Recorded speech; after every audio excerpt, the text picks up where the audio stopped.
আসসালামু আলাইকুম। গত পর্বে পেইন্ট বাকেট টুল এবং গ্রেডিয়েন্ট টুল নিয়ে আলোচনা করেছিলাম। আজকে আমরা ব্লাড টুল, শার্পেন টুল এবং স্মাশ টুল নিয়ে আলোচনা করব। তো প্রথমে আমি ব্লাড টুলটা সিলেক্ট করে নিলাম।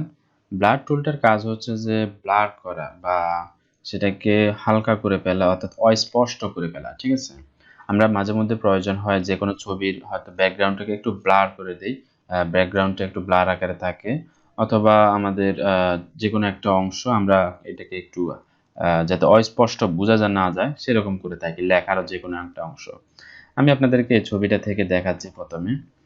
সেটা হচ্ছে যে দেখেন এই ছবিটার এখানে কিন্তু অনেকটা স্পষ্ট আছে। ঠিক আছে, এখন আমি যদি এটাকে সিলেক্ট করার পর ব্লার টুলটা সিলেক্ট করার পর এখানে ক্লিক করি, দেখেন এটা একটু হালকা ব্লার হচ্ছে। আমাদের এখানে স্ট্রেংথটা এখানে আমরা কমিয়ে বাড়িয়ে দিলে এটা কম বেশি হবে। আমি এখানে কয়েকবার ক্লিক করলাম, দেখেন এখন ছবিটা একবার এখানে ব্লার হয়ে গেছে। আমি আপনাদেরকে আরো স্পষ্ট বোঝানোর জন্য আমি একটা ছবি নিয়ে আসি। ওকে, আমি এই ছবিটা নিয়ে আসলাম। ঠিক আছে, লেখাগুলা এখন দেখেন লেখাগুলো কিন্তু বোঝা যাচ্ছে। ঠিক আছে, কিন্তু আমি যদি এখন ব্লারে ক্লিক করে এগুলোকে এরপরে এখানে ব্লারের হার্ডনেসটা বাড়িয়ে দিয়ে এখানে দেখেন এটাকে একটু সাইজটা বড় করে নিই। থার্ড ব্র্যাকেট ক্লিক করলে বড় হয়ে যায়, আমরা জানি। তো এখানে ক্লিক করার পর আমি এখানে ক্লিক করতেছি, দেখেন লেখাগুলো কিন্তু অনেকটা ব্লার হয়ে যাচ্ছে।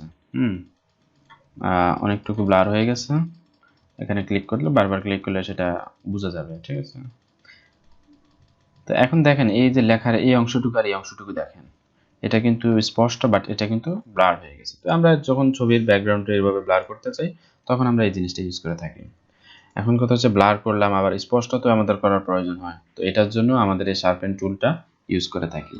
শার্পেন টুলটা ইউজ করে আমরা এখন যেটাকে আমরা ব্লার করছিলাম, যদিও হুবহু হবে না চেঞ্জ, কিন্তু এটা দিয়ে স্পষ্ট করা যায়। এটা আমি যদি এখানে আবার ক্লিক করি, দেখেন এটা আবার স্পষ্ট হয়ে যাবে। এখানে বারবার ক্লিক করতে হবে, লেফট বাটনটা বারবার ক্লিক করতে হবে।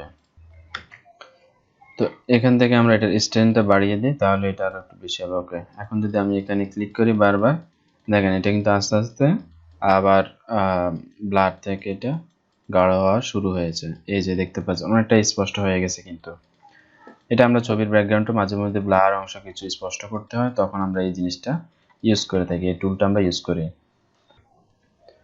তো আশা করি আমি বুঝাতে পেরেছি আপনাদেরকে এটার ব্যবহারটা।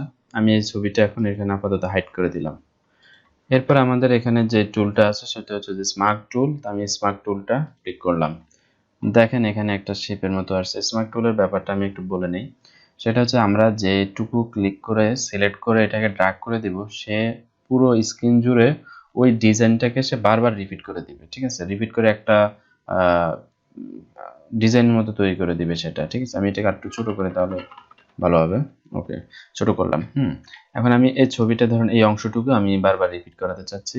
আমি এটাকে মাউসের লেফট বাটনটা ক্লিক করে জাস্ট ড্র্যাগ করব।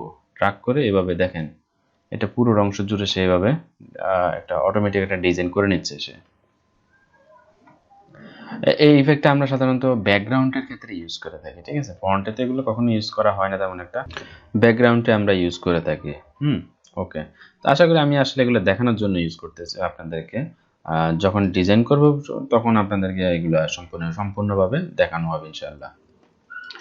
তো আশা করি কোনো কিছু যদি সমস্যা হয় তাহলে অবশ্যই কমেন্ট করে জানাবেন। আপনারা এখানে আমাদের গ্রুপের লিংক আছে, এখান থেকে আমি আপনাদেরকে দেখিয়ে নিচ্ছি। এটা হচ্ছে যে চ্যানেল, এখানে আপনারা ভিডিও পাবেন, সব ধরনের ভিডিও।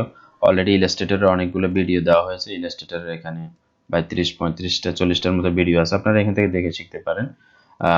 এরপরে আমি এখানে গ্রাফিক্স ডিজাইনের ভিডিওগুলো আপলোড দিচ্ছি। এরপরে আস্তে আস্তে সব ধরনের ভিডিও দেওয়া হবে ইনশাল্লাহ। আর আপনারা যে কোনো সমস্যা হলে এখানে এই যে গ্রুপের লিংক ডেসক্রিপশন বক্সে পাবেন, এখান থেকে এসে জয়েনে ক্লিক করে দিবেন। দেন এখান থেকে আপনারা সব ধরনের এলিমেন্টস পাবেন। এখানে আপনারা যে আমাদের গ্রাফিক্স ডিজাইনের জন্য যা কিছু প্রয়োজন হয় সবগুলো আপনারা এখানে পাবেন। আমি এখানে দিয়ে থাকি রিসোর্সগুলো। তো এই কারণে এখানে এখনই জয়েন হয়ে নেন। ঠিক আছে, তো আগামী পর্ব পর্যন্ত ভালো থাকবেন, সুস্থ থাকবেন। আসসালামু আলাইকুম।